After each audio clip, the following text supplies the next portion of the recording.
Oke, bismillahirrahmanirrahim. Assalamualaikum warahmatullahi wabarakatuh. Waalaikumsalam Selamat warahmatullahi pagi Bapak. Pagi. Nama saya Depot, izin untuk mewawancarai Bapak dalam rangka mengenai etika dan moral dalam kepemimpinan. Iya. Mohon izin Bapak menyampaikan beberapa pertanyaan tentang etika dengan moral. Yang pertama adalah bagaimana Bapak dapat mengidentifikasi kasus-kasus yang merupakan di dalamnya ada etika, dilema etika dan moral. Iya. Baik. Jadi dalam sebuah kepemimpinan sekolah ini karena yang kita pentingkan dalam itu, di situ pasti kita akan berhadapan dengan sebuah dilema, khusus di dalam kemudian kita harus berskala prioritas dan nilai-nilai keutamaan karena masalah sulit ketika kita ini karena ketika kita akan tegas ini akan berdampak kepada sikap para pihak terutama guru ataupun yang lainnya akan merasa terintimidasi. Tapi apabila kita membuat kebijakan yang bersifat netral, tidak tegas, dikira pemimpinnya tidak melakukan hal-hal yang sebenarnya. Nah, disitulah dilema etika terjadi. Dan ini pasti ini terjadi pada setiap kepemimpinan di sebuah sekolah. Karena masing-masing mempunyai kepentingan dan keperluan yang berbeda-beda. Nah, di situ harus membuat skala prioritas baik kepala sekolah dalam membuat kebijakan maupun seorang guru yang harus melakukan pilihan mana yang lebih utama dan mana yang diutamakan. Nah, disitulah kita mencari solusi-solusi sehingga bila kita membuat tindakan tegas tidak membuat ketersinggungan tapi menimbulkan motivasi dan kita bisa menghindarkan ketidaktegasan itu dengan sikap berdasarkan timbang rasa yang benar-benar matang seperti itu. Benar ya Pak. Jadi ketika kita mengambil keputusan dan dari Bapak bilang kita harus mempertimbangkan banyak hal ya Pak. Ya. Kira-kira yang menurut Bapak yang dianggap efektif dalam pengambilan keputusan itu apa ya Pak? Yang paling efektif kita berkomunikasi dua pihak, kemudian selaku pimpinan saya akan menguraikan tentang etik kerja, tentang struktur kerja, sehingga dia akan menemukan ini yang prioritas, ini yang tidak prioritas. Nah, ketika saya membuat keputusan kebijakan itu, dia menerima bahwasannya ini memang nilai yang harus saya terima dan harus kita laksanakan. Jadi sangat meminimalisir ketersinggungan, tapi menambah motivasi bahwa dia memang salah seperti itu. Siap Bapak. Berarti komunikasi itu sangat penting ya Pak. Sangat penting keputusan ya Pak. Ya. Kemudian Bapak mohon izin lagi, faktor-faktor apa yang dapat mempermudah dan membantu Bapak dalam pengambilan keputusan dalam kasus-kasus dilema dan etika? Dalam supaya saya tidak terbebani dengan kebijakan pengambilan keputusan terhadap yang melanggar etika ini, saya pun harus banyak-banyak mencari informasi, mencari background dari para guru yang melanggar atau yang berbuat salah dalam hal seperti itu. Nah, di situ kita komparkan dengan guru senior, dengan para stakeholder, mengapa ini seperti ini dan sebagainya, sehingga saya tahu persis permasalahan guru yang melanggar etika dan hal-hal lain. Nah, dari situlah saya bisa membuat kebijakan. Sekali lagi, saya harus bisa menghindarkan ketersinggungan, menghindarkan intimidasi, tapi saya harus buat keputusan yang bisa memotivasi dan dia benar merasa, oh ya saya salah, saya tidak tepat dan saya akan berbuat lebih benar. Nah, jadi begitu background dan informasi dari stakeholder yang lain. Terima kasih banyak Bapak atas pembelajaran hari ini. Mungkin satu kata terakhir Pak untuk kata penutup untuk kegiatan motivasi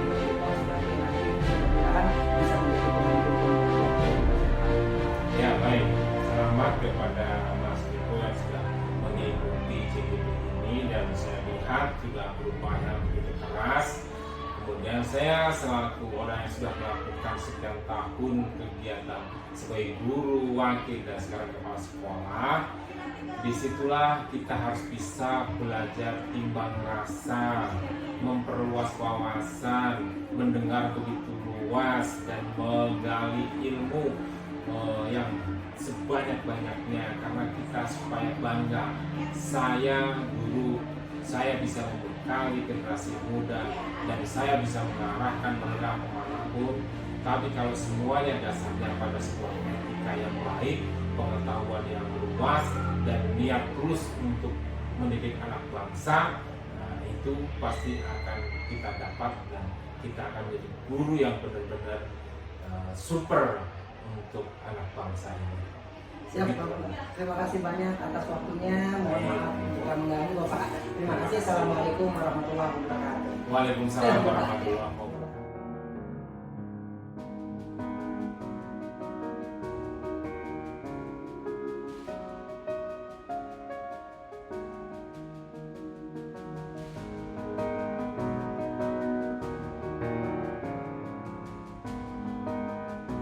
Ya, bismillahirrahmanirrahim. Assalamualaikum warahmatullahi wabarakatuh. Waalaikumsalam warahmatullahi wabarakatuh. Selamat siang Ibu. Mohon izin Depo ingin mewawancarai Ibu sebagai Kepala Sekolah SDN Jakarta Sampurna 10 dalam hal Depo langsung learning by doing, belajar sambil menginterview Ibu tentang bagaimana cara Ibu mengambil keputusan-keputusan sebagai pemimpin di sekolahnya Ibu. Mohon izin untuk menanyakan beberapa pertanyaan. Yang pertama, Bapak Ibu, selama ini bagaimana Ibu dapat mengidentifikasi kasus-kasus yang merupakan dilema etika atau moral? Saya sebagai Kepala SD Jakarta Sampurna 10 dalam menangani situasi yang dihadapi seseorang di mana keputusan mengenai perilaku yang layak harus dibuat. Oleh karena itu, secara profesional yang harus saya lakukan yaitu jujur, adil, dan konsisten dengan nilai-nilai moral dan standar etika yang diterima dalam profesi. Berkomitmen untuk meningkatkan dan mengembangkan keahlian profesional secara terus-menerus. Ya, Ibu, terima kasih. Kemudian ketika Ibu mengambil keputusan di sekolah, terutama dalam kasus-kasus itu pasti ada kepentingan-kepentingan yang sama atau benar-benar bagaimana Ibu mengambil keputusan tersebut? Baik, tentu saja kasus-kasus itu ada ya, yang mengacu kepada kepentingan-kepentingan. Kita harus memilih yang terbaik dari keduanya. Dari kepentingan-kepentingan tersebut, otomatis kita mencari lain atau cara alternatif untuk menyelesaikan masalah itu satu demi satu agar terurai secara sistematis. Kemudian fokus pada tujuan bersama dan untuk kepentingan bersama. Kepentingan bersama selalu diutamakan dalam menangani suatu kasus. Ya, mohon izin Ibu, terus langkah-langkah atau prosedur apa yang biasa Ibu lakukan dalam pengambilan keputusan tersebut? Pertama, biasanya saya dalam kegiatan tersebut yang terjadi di awal situasi yaitu satu, bagaimana hari ini dapat terjadi hal ini. Hal ini dapat terjadi, penyebabnya apa? Nah, kita akan mencari solusi yang terbaik. Kemudian kita buat keputusan.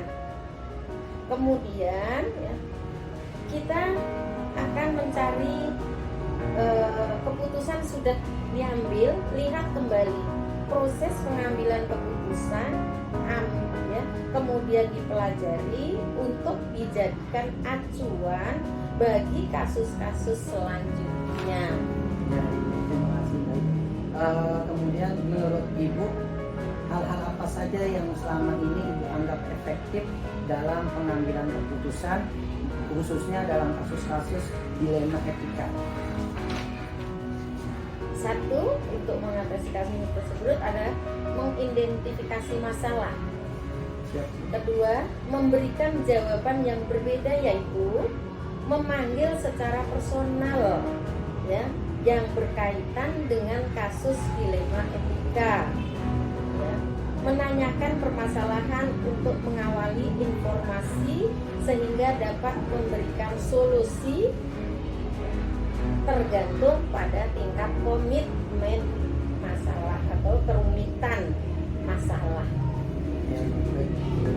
Kemudian hal-hal apa saja yang merupakan tantangan ibu dalam mengambil keputusan dalam kasus-kasus tersebut, khususnya dalam dilema etika? Dalam untuk mengambil dilema ya, keputusan dalam kasus-kasus dilema etika. Satu, rasa keadilan dan rasa kasihan terhadap perlakuan yang sama pada semua orang, diperlakukan sama. Kemudian timbulnya perbedaan pendapat tentang sebuah keputusan, perbedaan latar belakang, pemikiran dan pemahaman, sehingga kelompok kecil harus melawan kelompok besar.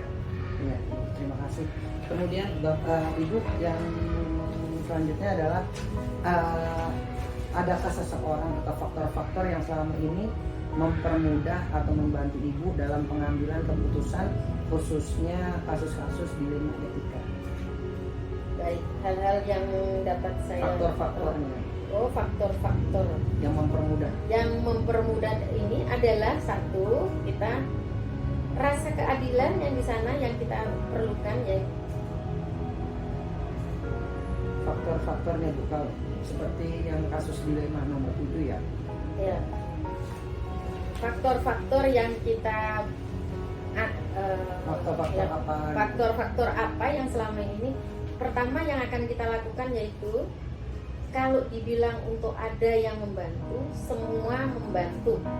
Semua orang membantu untuk memberikan hal yang terbaik, di mana seseorang yang melanggar aturan tentu saja akan mempengaruhi kinerja orang pertama. Kita mengajak orang yang melakukan pelanggaran itu dengan berbicara, musyawarah lah, seperti kita melanggar regulasi yang ada. Kemudian bagaimana kita bisa memberikan pemahaman regulasi kepada orang yang melanggar aturan itu merupakan langkah-langkah dari pendekatan kita dan memberikan pemahaman tersebut. Terima kasih. Kemudian yang terakhir ini Ibu, dari hal-hal yang Ibu sampaikan, pembelajaran apa yang kira-kira Ibu petik dari pengalaman ketika Ibu mengambil keputusan dilema etika? Baik, yang kita petik dari semua pengalaman pelanggaran etika tersebut, kita dapat permasalahan-permasalahan itu dapat diselesaikan dengan saling memberikan dukungan dan memberikan pemahaman kepada yang bersangkutan.